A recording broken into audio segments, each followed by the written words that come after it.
নমস্কার।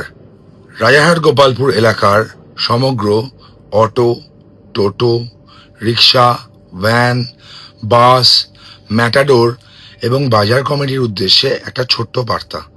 আমাদের মাননীয় সভাপতি শ্রী শ্রমিক ভট্টাচার্য মহাশয় ইতিমধ্যে বলে দিয়েছেন, ভারতীয় জনতা পার্টির কোনো ট্রেড ইউনিয়ন নেই বা শ্রমিক সংগঠন নেই।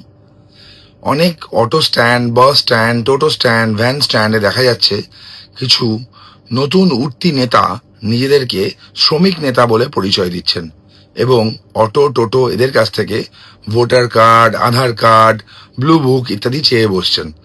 তারা নাকি অনুমতি দেবেন। আমার বার্তা প্রথম দিন থেকে পরিষ্কার ছিল, আমার দলের বার্তাও একই। আমাদের ট্রেড ইউনিয়ন নেই। এই সকল শ্রেণীর মানুষ যারা আছেন, অর্থাৎ অটো চালক, টোটো চালক, ভ্যান চালক, বাস চালক, রিক্সা চালক এবং বাজার কমিটি, তাদের যে তোলা দেওয়ার একটা ব্যাপার ছিল, আমি বলেছিলাম এটা দিতে হবে না।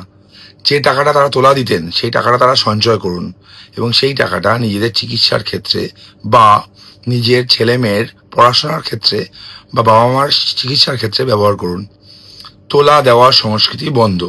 কেউ যদি আপনাদের গিয়ে এইগুলো করতে বলে, অর্থাৎ ইউনিয়নের মধ্যে আসতে হবে এরকম কোনো কথা বলেন বা বলে আমাকে কাগজপত্র দিন, তাহলে আমার সাথে যোগাযোগ করুন। আচ্ছা, তাও করতে হবে না, সোজা গিয়ে লোকাল থানায় অভিযোগ করুন এবং তাদের ব্যবস্থা থানা নেবে। ভারতীয় জনতা পার্টির শ্রমিক সংগঠন নেই। শ্রমিক সংগঠন আছে সংঘের, যার নাম বিএমএস। বিএমএস যদি যায়, বিএমএস এর যদি কোনো অথরিটি যদি যায়, দ্যাটস এ ডিফারেন্ট কজ। তারা রাষ্ট্র নির্মাণে কাজ করে, তারা তোলাবাজি করবে না।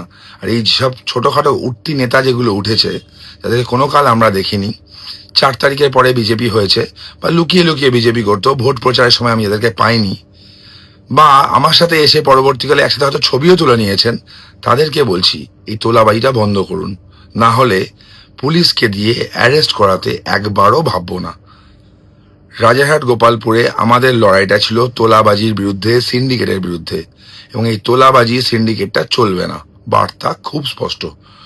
বুঝে যান তো ভালো, না হলে খুব তাড়াতাড়ি থানায় আপনাদের সাথে আমি দেখা করতে যাব যখন আপনারা লকআপে থাকবেন। আবার বলছি, শুধরে যান।